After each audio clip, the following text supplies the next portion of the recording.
On December 19th, 2024, a therapist named Dr. Lilly J published an article in The Cut called "How Does My Divorce Make You Feel?" In this essay, she explains that, especially as a therapist, but also before she became a therapist, she carefully chose to always keep her life private. But her desire to remain private was complicated by the fact that she was married to a Broadway actor, her high school sweetheart, Ethan Slater, whose professional career actually depended on him getting more attention in the public eye. The couple was able to maintain this balance until her husband cheated on her with one of the most famous pop stars in the world, Ariana Grande. Thus, Dr. Lilly J, who had recently moved across the world to support her husband's career and who had recently survived the medically dangerous birth of their first child, was thrust into fame against her will. This essay finds Dr. Lilly J contending with her new fame and how it has impacted her career. Today I'm going to explain the context and the drama surrounding this essay, and I will let the review of this essay lead us into a conversation about fame and the attention economy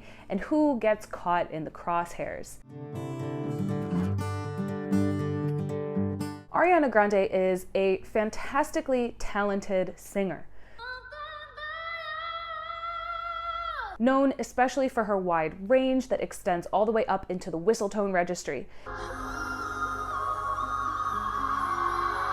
In a 2019 Rolling Stone article, one of her co-writers said, quote, "The way that Jimi Hendrix was with a guitar, Ariana Grande is like that with vocals," close quote. But despite Ariana Grande's beauty and wealth and talent, her life has unfortunately been plagued by these tragic events, and I worry that she could follow the trajectory of many young starlets who are pushed into fame at a young age and as a result sometimes buckle under the pressure of that fame. Let me explain. Ariana Grande initially came from a very wealthy family in Florida, and then she entered show business as a child on Broadway when she starred in the musical 13, written by Jason Robert Brown. From there, she was cast in a Nickelodeon show called Victorious about teenagers at a performing arts high school, which aired in 2010. It was a successful TV show. Ariana's voice already stood out as something special, and the show would go on to launch her into a successful career as a musical artist. So I'm going to talk about what was going on behind the scenes at Nickelodeon at this time, so if you're triggered by the sexualization of minors, this is a good time to close out of the video. But in March 2024, a documentary called Quiet on Set came out about what was going on at Nickelodeon at this time when Ariana Grande worked there and prior. And that documentary has forced people to contend with this dark and dangerous side of childhood stardom. This documentary painted a picture of a group of children and teenagers, many of whom had parents who really wanted them to be famous and who were willing to turn a blind eye to creepy or red flag behavior if that meant more fame and more money. And bad actors took advantage of this to the point where the documentary reveals the children at this time were essentially surrounded by pedophiles at Nickelodeon. I'm really sorry that I have to censor that word, but if I don't, then my videos can get age restricted. I do think that these are topics that we should be able to talk about. I hope that you can fill in the blanks. Pedophiles go where children are, and they go where they can get away with their grooming and abuse. And Nickelodeon at this time had a culture that excused and even encouraged the sexualization of minors, and pedophiles recognized that and they flocked there in droves. And at the center of a lot of this drama and at the center of this documentary was a producer and director named Dan Schneider, who made many famous kids shows for Nickelodeon, shows that a lot of us grew up with, like Zoe 101, Drake and Josh, iCarly, The Amanda Show, and Victorious, which is where he intersected with a young Ariana Grande. As far as I know, Dan Schneider himself hasn't been accused of sexual misconduct, although Dan Schneider and Nickelodeon have paid a lot of money to former cast and crew members to keep quiet, which Jeanette McCurdy explains in her memoir, I'm Glad My Mom Died, and which they also explain in the documentary Quiet on Set. So it's not clear just how much of the picture we're really getting, but cast members do say that Dan Schneider was cruel and overly demanding to the children and teens who he worked with. He would yell at people, berate people, prevent them from leaving late into the night. He was also known for making the children who worked for him give him massages and including sex scenes in his web series and shows, and he also seemed to have an obsession with feet and often incorporated that into his shows. Like, there are actually entire compilations of the children in Dan Schneider's shows, like showing their feet, stepping in slime or sludge, pouring things on their feet, and the like. And Ariana Grande said in an interview years later that there were many overly sexual jokes and scenes that Dan Schneider, she doesn't say him by name, but that the producers wanted to include in the show that were nixed by the network, which is why Dan Schneider started a web series where kids could go onto a certain website and watch these like vlogs from the characters of these shows. And even though these scenes weren't included in the episodes that aired on TV, it was in these web series that we saw some of the most disturbing footage of Ariana Grande and her character. In Victorious, the joke about Ariana Grande's character, Kat Valentine, is that she's pretty and talented, but also like baby-brained. And so there's a scene in the web series where Kat is giggling maniacally as she rolls around on a bed and pours water all over herself, all over her open mouth. She also, in one scene, like I think she tries to fit her whole bare foot into her mouth or something. She plays with fruit and a bra. She's in a bed on a lot of these series. I won't show the videos out of respect to her and respect to the other actors, but I looked them up when I was researching this video, and even just watching them back now, like knowing what they were gonna be, it just like made me feel sick. There's even a video of Ariana Grande when she's maybe 17 and Dan Schneider is recording her for the web series, and she says, "These scenes make me so nervous." And years later in an interview, Ariana was saying that the producers told her and the other kids that like the sexual jokes and innuendos that they did on their series and that they did on their TV shows is what made their channel more edgy, and it's what set them apart from other famous kids channels who I won't mention because they're famously litigious. But even in that interview, like all these years later, you can tell that Ariana Grande is still affected by her time at Nickelodeon, and it's not easy for her to talk about. I don't know, I think it just all happened so quickly, and now looking back on some of the clips, I'm like, that's damn, like really? Yeah. So Ariana Grande used that fame that came from the TV show to start dropping music, and her style is, I'd say it's pop for sure, but it also is sort of R&B, sort of rap, and for her genre, she has this like shockingly good voice.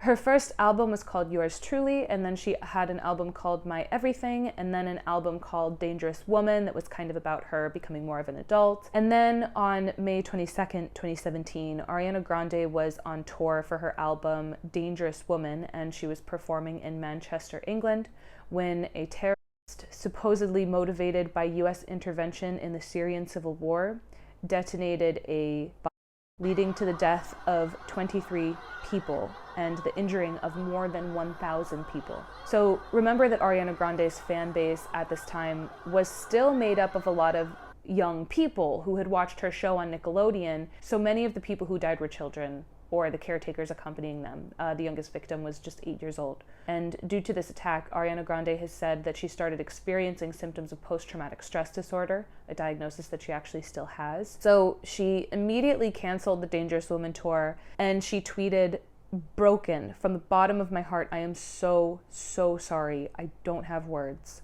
But despite suffering from PTSD, Ariana Grande went back to Manchester to host and perform the One Love Manchester benefit concert, which raised tens of millions of dollars for the victims and their families. And Grande also re-released songs afterwards to raise even more funds. As a result of her response, the city of Manchester made Ariana Grande the first honorary citizen of Manchester. She was 24. A few months after the Manchester attack, Grande started dating the rapper Mac Miller. The two made songs together, wrote songs about each other, made music videos together, and they were together for a long time. But Mac Miller struggled with addiction, and his addiction problem eventually led to the dissolution of his relationship with Ariana Grande. So on May 10th, 2018, Ariana Grande announced on Instagram that while she still loved Mac Miller, the 2-year relationship had come to an end. But just 10 days later, on May 20th, 2018, Ariana Grande was spotted at the Billboard Music Awards, cuddling with the comedian Pete Davidson. And on May 21st, it was announced that Ariana Grande and Pete Davidson were a couple. We're going to talk more about maybe like overlap between her relationships there, so let's put a pin in that. Ariana Grande and Pete Davidson had this like very public relationship during which they both talked about each other in like a really sexual way. For example, Ariana Grande tweeted about how Pete Davidson has a huge penis.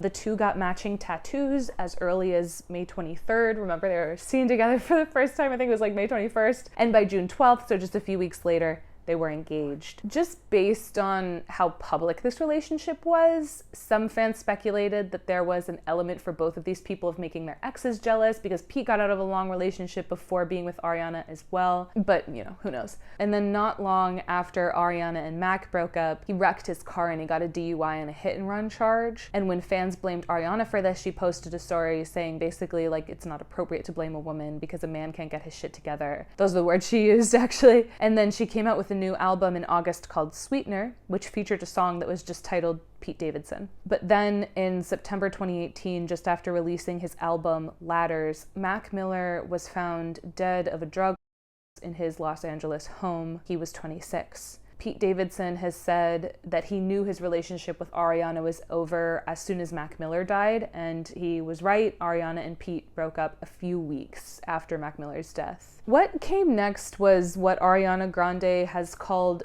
some of the darkest days of her life. She frequently struggled to sing on stage because she was crying so hard.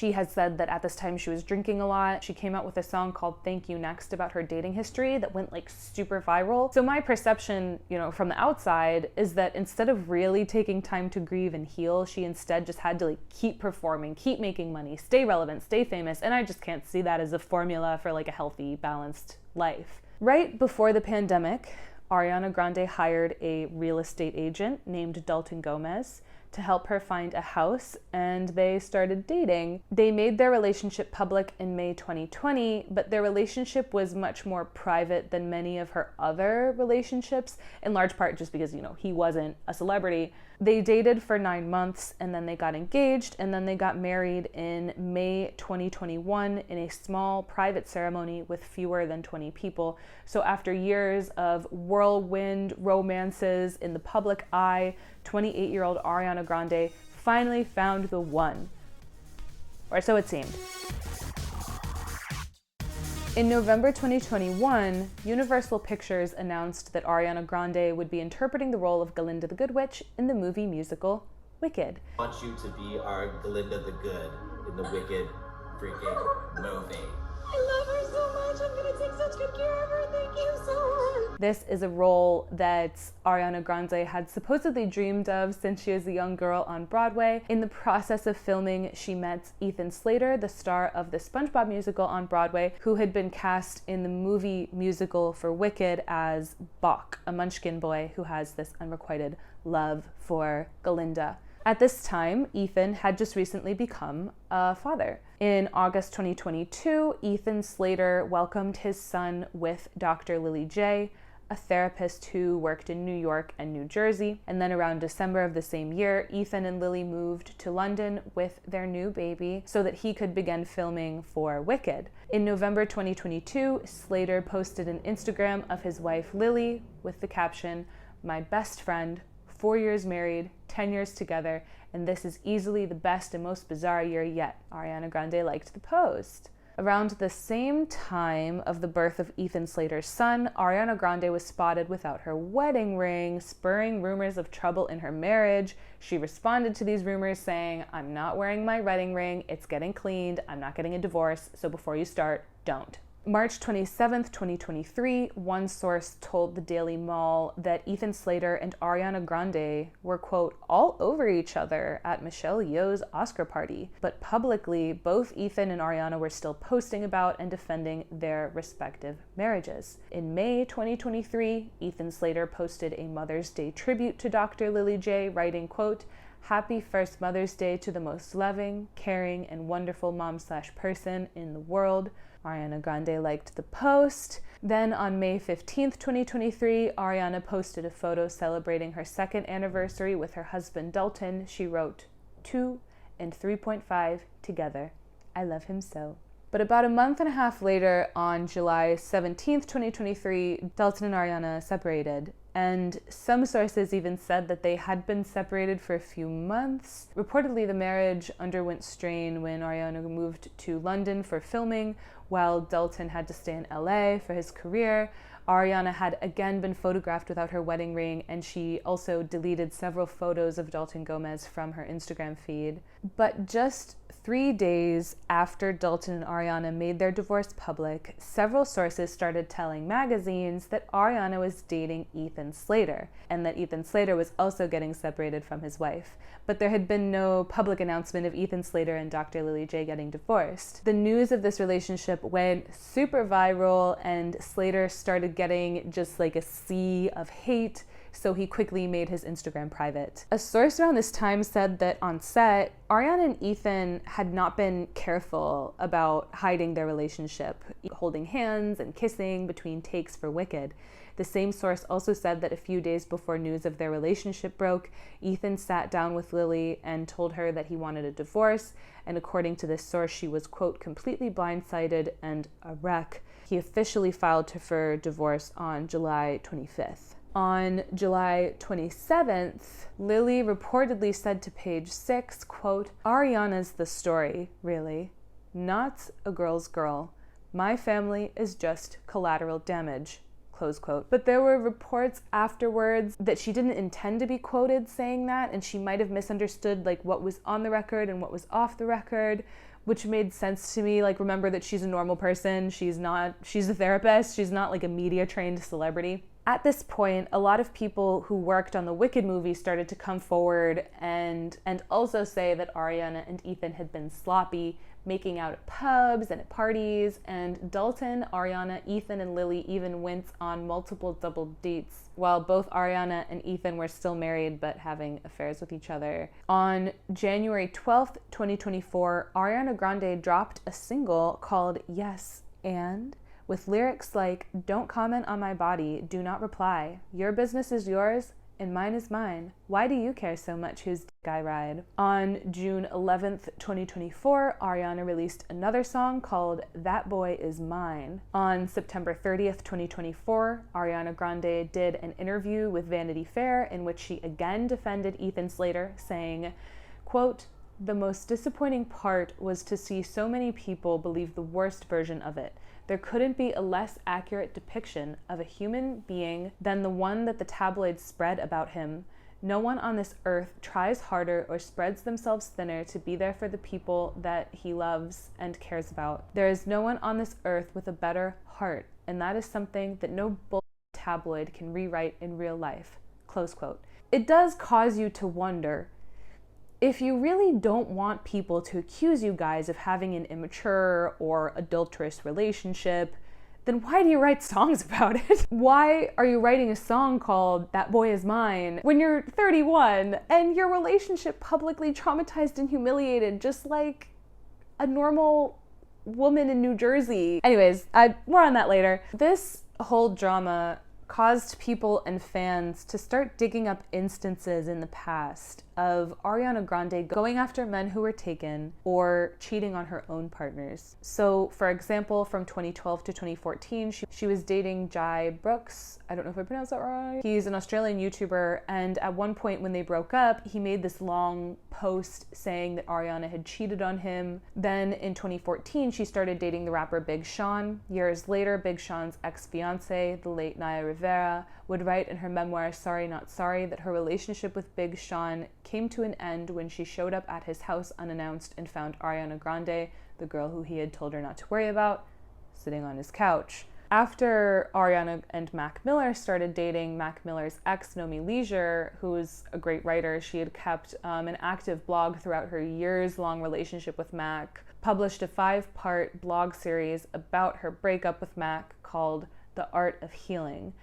And Nomi has always had this very poetic writing style, so there are a lot of things that are left up to interpretation, but some things that she wrote have led fans to speculate that there was cheating involved in the dissolution of their relationship. Like, for example, she wrote, quote, "You were tucked in the hills of California, but I felt your chill. a sudden change of the wind, a woman always knows, close quote.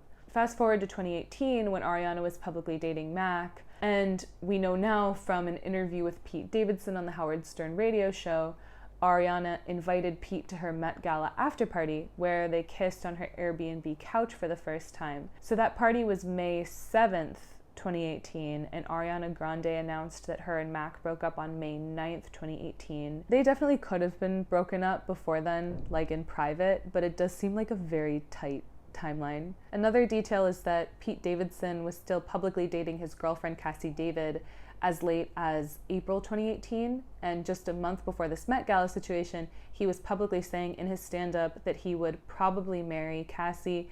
And on May 3rd, just 4 days before the Met Gala, Cassie was posting coupley pictures with Pete on Instagram. So it seems like there could have been some overlap there as well, but my eyes hurt from reading 2018 Tumblr posts, so I'm gonna move on. Other fans have even pointed out that when Ariana Grande started publicly dating Dalton Gomez, his ex-girlfriend posted, quote, "When he ends up with the one he told you not to worry about." This led some people to wonder if there was also an element there of Ariana stealing Dalton from his ex. In the album Thank You Next, which came out in 2019 when Ariana was dating Pete, she released a song called "Break Up With Your Girlfriend, I'm Bored." The lyrics say, "Took one fucking look at your face, now I want to know how you taste. Usually don't give it away, but you know I'm out here thinking about it. And then I realize she's right there, and I'm at home like, damn, this ain't fair. Break up with your girlfriend, 'cause I'm bored. You're singing my songs in the streets, acting all innocent, please, when I know you're out here thinking about it. Then you realize she's right there, and you're at home like, damn, she can't compare." The term homewrecker is often used with this very misogynistic goal of blaming a woman for a man's actions. Like, for example, if a man has a midlife crisis and he abandons his family for like a fling with an intern, then all the blame shouldn't be placed on the intern for like seducing him away from his wife and kids when he was ultimately then adult who made the conscious decision to leave his family. A quote from the fantastic novel A Thousand Splendid Suns by Khaled Hosseini puts it this way, quote, "Like a compass needle that points north, a man's accusing finger always finds a woman," close quote. But also, like, let's be honest with each other. If I were dating somebody and they cheated on me with Ariana Grande and then she wrote this song about me, I would have to fight her. I don't know how to fight, but she would leave me no choice. I could also argue that it might even be more misogynistic to completely reduce Ariana Grande in situations like this to a passive participant or even a victim, when what we're witnessing is not just a pattern of behavior on her part and perhaps an intentionality in pursuing men in monogamous relationships, but also like a sort of relishing in it, writing songs about how that boy is mine and his girlfriend can't compare.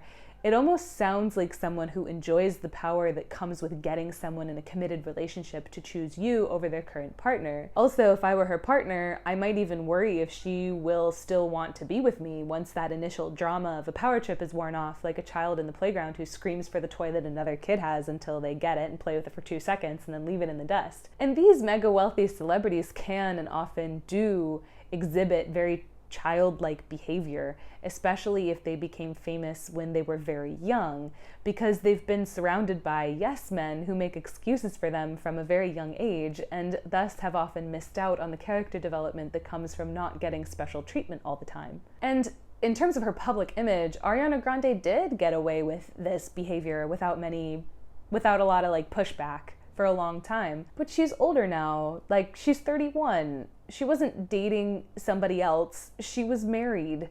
And she wasn't saying, break up with your boyfriend, I'm bored. She was saying, leave your wife and your newborn baby, a wife who I have befriended, a baby who I have held.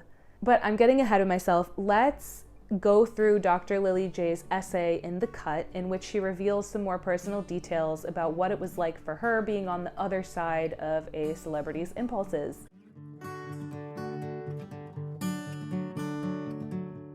Remember that by the time this essay came out, Ariana Grande already had her chance to respond to the drama.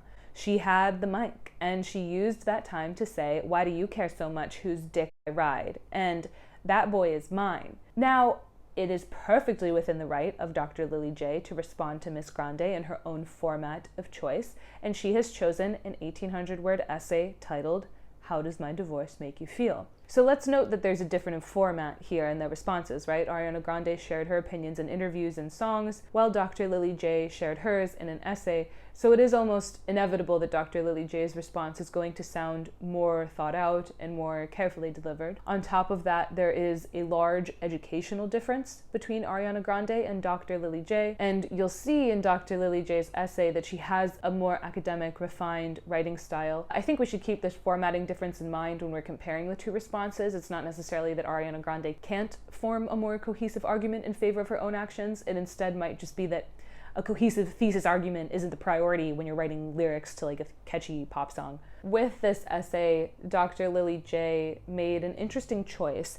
Instead of addressing this essay to Ariana Grande or to her ex-husband, instead of partaking in the petty high school drama of fighting over this 32-year-old boy, she has instead addressed her essay to her future patients. She writes, quote, "In this season of shock and mourning, over a year after the end of my marriage was made public, I deeply miss the life of invisibility I created for myself as a psychologist specializing in women's mental health." Close quote. She explains the concept of transference, which is the process by which a patient uses the therapist to reflect back their own personal insecurities or issues, typically in relationships. So for example, if a patient is sitting in a session with a therapist and starts to say, "Sorry, you're probably thinking these aren't even real problems. I'm talking about myself too much. What's going on with you?" Then the therapist might use that revelation or that idea that their patient just expressed to conclude that the patient has perhaps been told at some point in the past that their problems aren't relevant,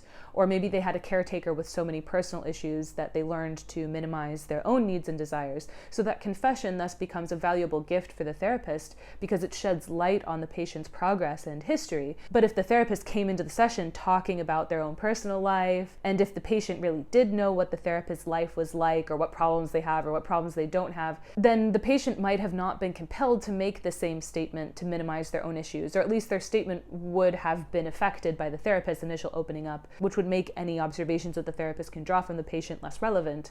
And Dr. Lilly J explains it this way, quote, "As a therapist, part of what I could offer my patients was the experience of being in relation with someone else without the complexities of a personal relationship. I was never meant to be fully known to them. Research consistently indicates that the strongest predictor of success in therapy is the therapeutic alliance, the rapport between therapist and patient.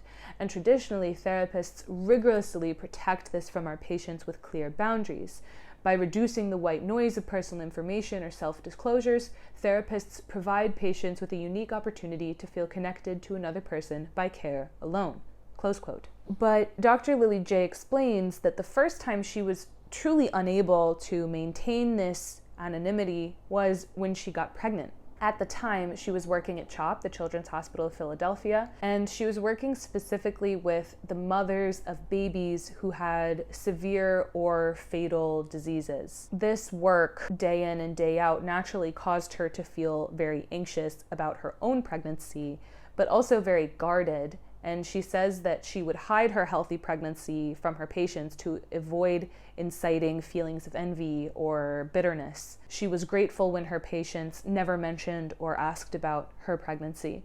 Despite the difficulty of this type of work, she still says that this was a joyful time in her life. She writes, quote, "I loved my life working in a helping profession and being immersed in the details of other people's stories rather than documenting my own narrative for public consumption." Close quote. She goes on to admit that even before she became a therapist, she was always very private. She hasn't been on social media since she was 16 when she deactivated her Facebook account, and she did that at the time because her birthday was coming and she didn't want to measure herself in likes or messages. She says that becoming a psychologist solidified her detachment from social media as her graduate school professors encouraged her and her classmates to be very wary of what their patients can find out about them online. But at the same time, she says that her partner, who she doesn't mention by name, was in a career where he actually needed to be in the public eye. She writes, quote, "It was a tenuous balance, my profession, which requires privacy, and his, which is measured in applause," close quote. But she says they spoke at length about this contrast, and they both landed on specific boundaries and expectations with one another about how they can ensure a relationship with social media that works for both of them. Dr. J then admits that along with the anxiety that came from her work, she also had a scary pregnancy because she had preeclampsia, which is a life-threatening birth condition. Despite the risk associated with her pregnancy, she still says it was the happiest time of her life. She writes, quote, "During my pregnancy, I had never felt happier nor more aware of how precarious happiness could be. When my baby was first placed on my chest, still tethered to me by his umbilical cord, I sobbed with relief. We had done it. He had arrived. I survived preeclampsia. And finally, our family was whole." Close quote. She thought that she had overcome the greatest challenge of her new family's life. Actually, turns out the most difficult challenge of her life was around the corner. She writes, quote, "As a perinatal psychologist, I knew all of the statistics, how vulnerable a marriage is in the postpartum period, how vital community connection is in preventing depression and anxiety, how new parenthood impacts the whole family, but I confidently moved to another country with my 2-month-old baby and my husband to support his career. Consumed by the magic and mundanity of new motherhood, I didn't understand the growing distance between us." Close quote. Just with this little glimpse into her life, we're already seeing major sacrifices that she's made for her marriage. Carrying and having a baby with your partner, with the toll that it takes on your body and even the risk that it implies for your own life, that can be perhaps the greatest gift you could give to a person, one of the ultimate expressions of love. And then to move to a foreign country just 2 months postpartum, and especially after such a scary pregnancy, that's another major sacrifice.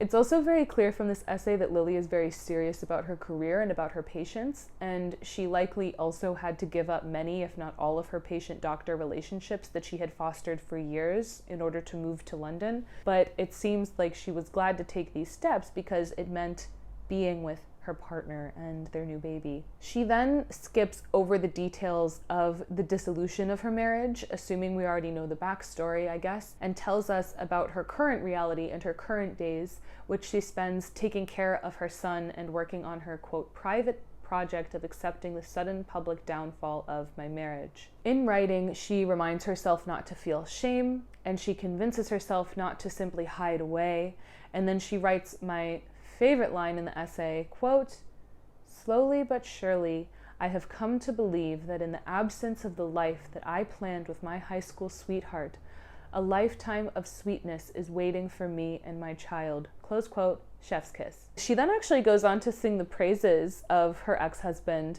and celebrate him. She says that despite how they split parenting time, they always love their son fiercely.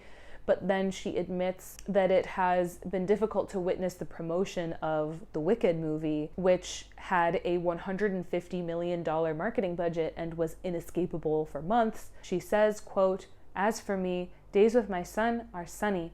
Days when I can't escape the promotion of a movie associated with the saddest days of my life are darker." Close quote. She says that the tabloids have painted her as a voiceless ex-wife, an image which she hates to think that her patients might have seen. She also shares that being suddenly thrust into the public eye has impacted her career. For example, she says that she had a job offer when she came back from maternity leave that after another round of stories about her in the tabloids, suddenly disappeared. She mentions other patients who were scheduled to meet her before her public divorce and then never showed up for their appointment. She writes, "On my darker days, I railed against the unfairness of a public divorce, asking who would trust a cardiologist who had a heart attack because they never got an EKG." Close quote. She also makes observations about what she calls this digital land, which is so cute that that's what she calls social media. I definitely believe her that she deleted Facebook when she was a teenager.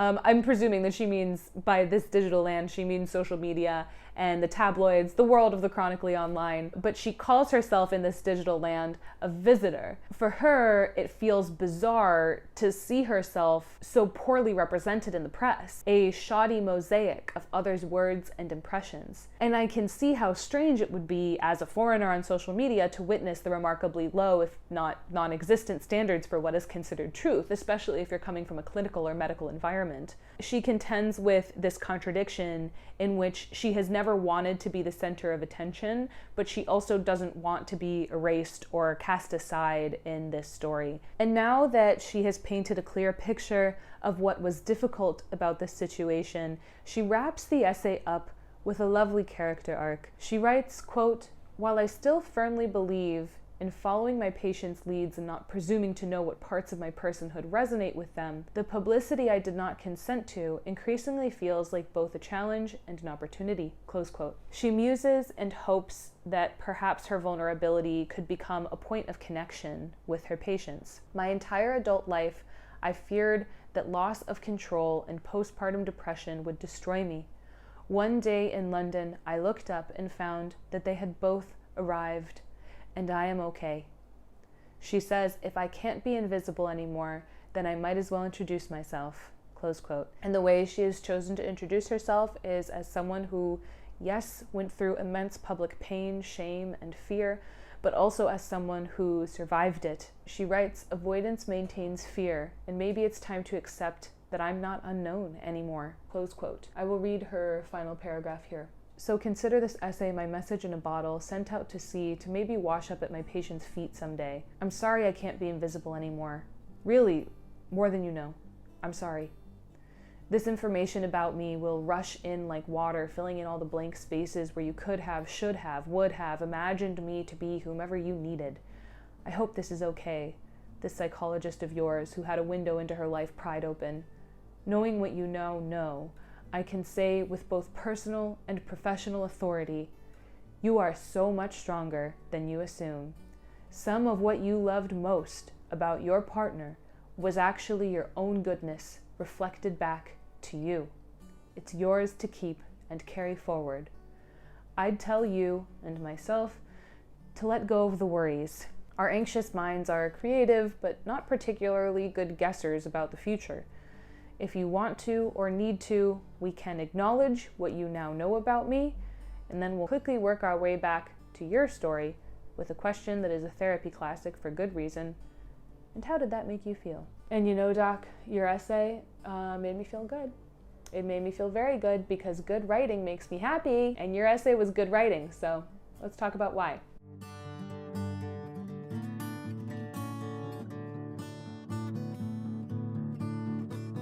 To lead us into this discussion, let's take a quote from the great modern philosopher, Natalie Wynn.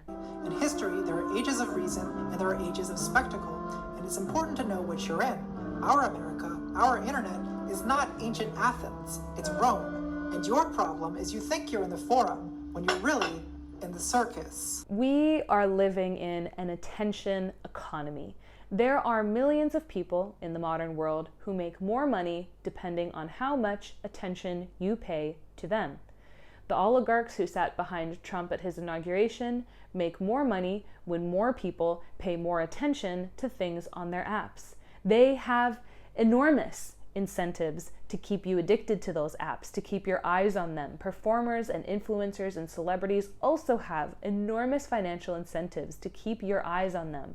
More eyes means more streams, more likes, more ad revenue, more investor money, and of course, for the viewer, more time out of your one wild and precious life. When we boycott, we are reminded that we vote with our wallets, but also don't forget that we vote with our eyeballs. Some of the most powerful people alive today, not just in the entertainment industry, but also in politics and music and medicine, they aren't the people who are the most qualified, the most well-meaning, the most talented, or of the highest moral standing. Often, instead, the most powerful people in our modern world are those who know how to get and keep our attention. Donald Trump is someone who understands the attention economy intimately. Johnny Harris found in his video about Trump that decades before becoming president, Trump used to call tabloids and spread lies about himself under a fake name, just to stay relevant. Okay, what's your first name down there? Okay, and would you say, in excess of 90% of the ownership, I believe? I'd say in excess of 90. In fact, well, it's really closer to even the ultimate, but it's in excess of 90%, yes. Even if he was in the news for negative things like having an affair, he would intentionally fan the flame. And he fanned that flame all the way up to the presidency twice. During all 3 elections, even the most liberal news outlets talked about Trump more than they talked about their own candidates. And even though much of what they were saying about Trump was negative, he still had the eyes of the entire political spectrum. Kim Kardashian is another example. She has openly said that in the beginning of her career, she didn't care what she had to do, what she had to wear, where she had to go, so long as it meant staying in front of the cameras. Anytime I could go to an event, I would, because I just wanted my picture taken. That's all that mattered to me. And she has attentioned herself into becoming a billionaire. Sally Rooney had some choice words about the state of the attention economy in her book, Beautiful World, Where Are You? Personally my favorite Sally Rooney book. She wrote, quote, "People who intentionally become famous, I mean people who after a little taste of fame want more and more of it, are, and I honestly believe this, deeply psychologically ill. The fact that we are exposed to these people everywhere in our culture as if they are not only normal but attractive and enviable indicates the extent of our disfiguring social disease." Close quote. I agree with this quote by Sally Rooney, but I would like to give it a little yes and remind ourselves that there are many people in the modern world who are fame-seeking not because they personally want to be famous, but because they've chosen a career, for example, a career in the arts that requires them to promote themselves, regardless of whether or not they think that promotion is a healthy practice. And especially if they live in a country that doesn't have much social support or a safety net for small artists, freelancers, or students, such as affordable healthcare or art subsidies, then many artists who don't come from wealthy families feel like they must self-promote or change careers. And I wouldn't label those people as deeply psychologically ill. In fact, I would argue that they're having a pretty reasonable response to their environment, even if the environment itself is ill. Now, in Ariana Grande's case, her relationship to fame-seeking and the attention economy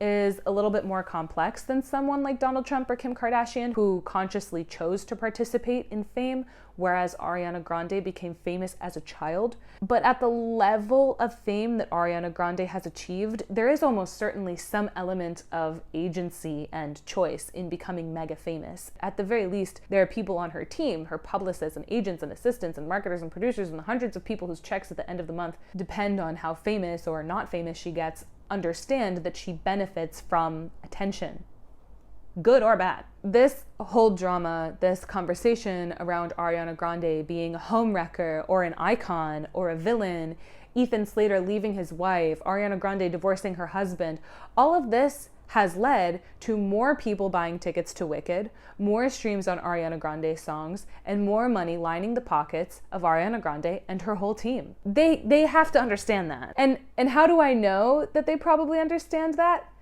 Because if she really was victimized by the press, and if she really doesn't want us to talk about it, then why does she keep singing about it? Like, if she really doesn't want people to call her a homewrecker, then why does she deliberately portray herself that way in her songs? Because either Ariana Grande or the people on her team know and understand that all press is good press. Welcome to the circus. But who gets caught in the crosshairs of the media frenzy?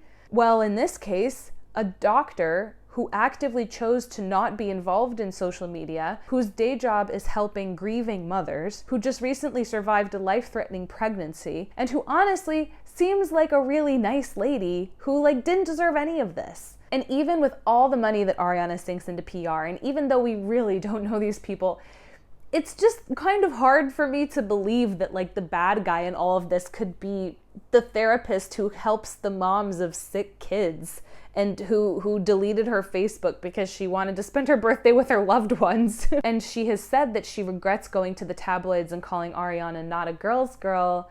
But that just, I don't know, to me that just makes her a little bit more normal and relatable, to be honest. Again, she hasn't been media trained, and of all the foul things that she could have called Ariana Grande, saying that she's not a girl's girl is not that bad, and in this scenario kind of accurate. I'm sorry. Since I really don't know anyone involved here, maybe there is some version of this story where Dr. Lilly J was mistreating her husband, or they weren't happy together, and Ariana Grande's husband was mistreating her, and Ethan Slater and Ariana Grande got together and they saved each other. But from what we do know, I just find that narrative hard to believe.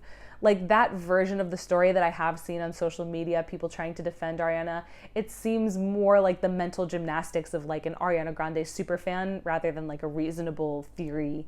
But ultimately, call it karma or balance or cause and effect, often the people who suffer the most from the fame roller coaster are also the ones who benefit most from it. Becoming famous is like selling your soul to the devil. Like, you get all this money and power and attention, but in the process, so many of these talented people end up never really forming a cohesive personal identity because they are treated both by the public and by the people in their inner circle like a circus animal. And even their personal lives become a performance. Their most private grief and pain become just the latest trick designed to get more clicks, more comments, more eyes. Ariana Grande has been accused of having no identity. She changes her look, she changes her accent, she changes her whole personality. Let me get your ass in here.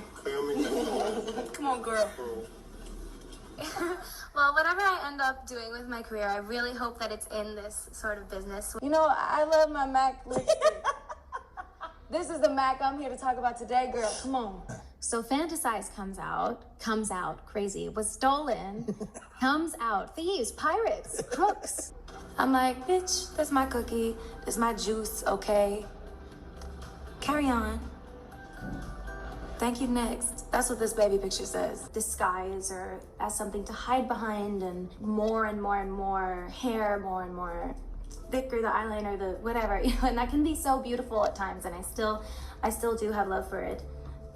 I'm doing mascara. And appreciation for it. Yeah. And then you said, and well, yeah, because people took my quote and made a headline out of it. I know what y'all do. of course, but you said it. No.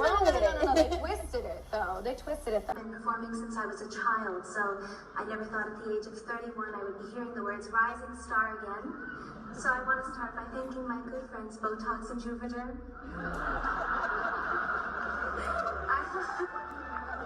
I thought I'd be hearing, slightly withering star or drooping star by now. And I don't know her personally, but if we take what we do know, which are like these public traumas and then her reactions to them, then what we're witnessing, it doesn't seem to me like the response of like a psychologically healthy woman in her 30s.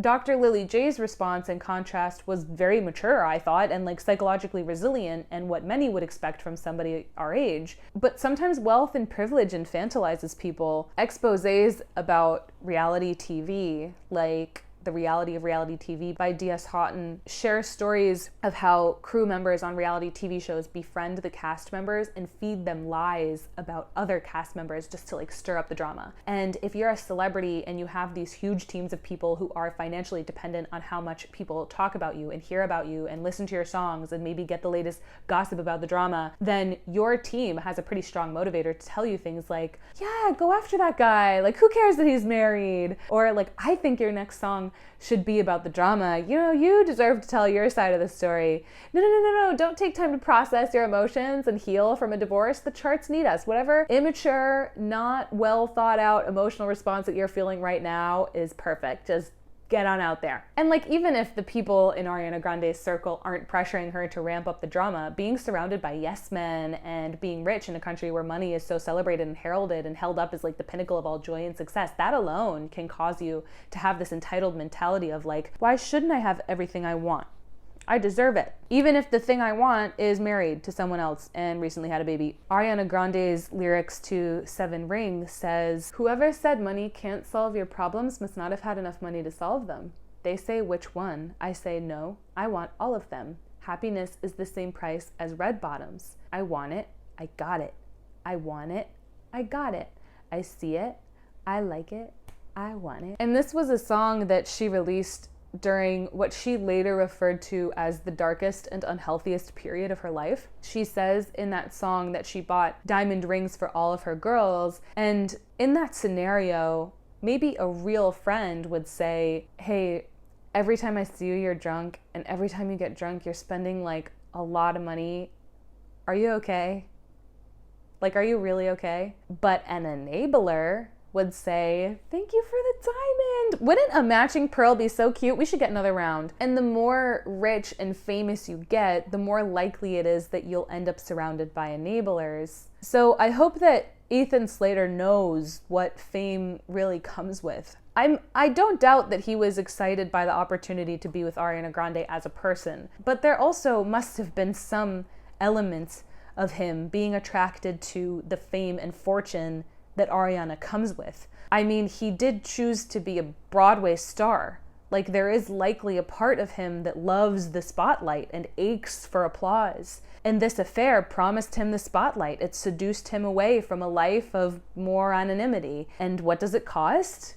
Well, only your wife, only your child, only your soul. And I get it, right? Like, new crushes are sexy and exciting. Any 15-year-old will tell you that. But hopefully, by the time you've lived the life of a 15-year-old twice over, you know that you can't trust the initial rush of lust. And when you make a commitment to marry someone, you choose to forego pursuing every little impulse, and in exchange, you get something much more powerful, which is love.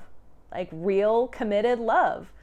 You know, love, the point of life. When you marry someone, you make a promise to not hurt that person who chose you. You unite your families and your goals, and you stand in front of God and the state and everyone who loves you. And you promise to love and take care of each other in this life and the next. You promise to do what's best for your kids and or the community that supported you, the community that raised you. And if just a few weeks of exposure to a sparkly celebrity with filler and extensions is enough to make you go back on that promise, then that's not a testament to the power of the person you left your spouse for. That's a testament to your lack of self-control and your lack of trustworthiness and your willingness to betray the people who love you and who trusted you. And you know, that said, I don't know what went down between these people, neither do you. You know, listen, in the attention economy, fame is cheap and she's quick. Something that was a meme last week already feels stale this week. So if it's any consolation to the people involved in this drama, the public, us, you know, the crowd, we will forget about this and move on to some other drama, some other infidelity or hot piece of gossip. But Ethan Slater's kid won't forget. The people who Ethan Slater stands in front of after a show, all those people who applaud him or boo him or mock him or laugh at him, they will forget about him and what he did to please them. We will forget, you know, what all of these celebrities do to stay relevant every few months. But decades later, after the crowd goes home and the ghost light comes out and you washed off all your stage makeup, there is still one kid here who will still remember what this guy did to his mom. And that's what Ethan Slater has to live with. And that's what should matter to him. You know, not my opinion as some random stranger on the internet. But I talked a lot about the women in this whole ordeal, so I didn't want it to seem like I was letting Ethan Slater off the hook. So if you want my irrelevant opinion on Broadway SpongeBob, in the words of my late grandmother, he's no good. And as for Dr. Lilly J, I can hear your anxieties in this essay. Your example of the cardiologist who should have gotten an EKG makes me think that you feel you should have seen this coming somehow, as if there were some element of guilt on your part. But that shame belongs entirely to your ex-husband, not to you. You also fear that this public scandal will scare away potential patients, as if your ex-husband's errors somehow made you a less qualified professional. This is a common mistake, you know. Sometimes we think that our pain, our vulnerability, and our grief separates us from other people or makes us uniquely burdened. But in reality, our pain is exactly what connects us to others, you know. That grief is something we all have in common and that we all try to hide to varying degrees of success. The grace and honesty and poise that you have demonstrated in this essay will not only not scare away your potential patients, it will make them, I think, much more likely to want to work with you so that they too can learn how to maintain such composure and strength when they're hurt by someone who they trusted. I want to commend you for not victimizing yourself in this essay when you could have, for not speaking poorly of your child's father and his new girlfriend. You could have joined them in the circus, but you know, instead of going after them in the ring, you stood outside the tent and you criticized the circus itself. You acknowledged how difficult this has been, but only in the context of how you overcame it and how you learned from it and how you've carried on. So, in my irrelevant opinion, you're a good example for your boy. My name is Siobhan Breyer Aguilar. I'm a writer. If you want to keep up with my writing, you can sign up for my newsletter on my website. I'll link it in the description. I just share like what I'm writing and what I'm working on. You can also follow me on Insta. It's at SiowWriter, SiowWriter, one word, also linked below. I'm trying to post more like relevant stuff about writing on my Insta. Message me or comment, you know, stories that you want me to review, like articles or books that you think have something to bite into, is something that can lead us to like a greater discussion. I think that's all. Bye.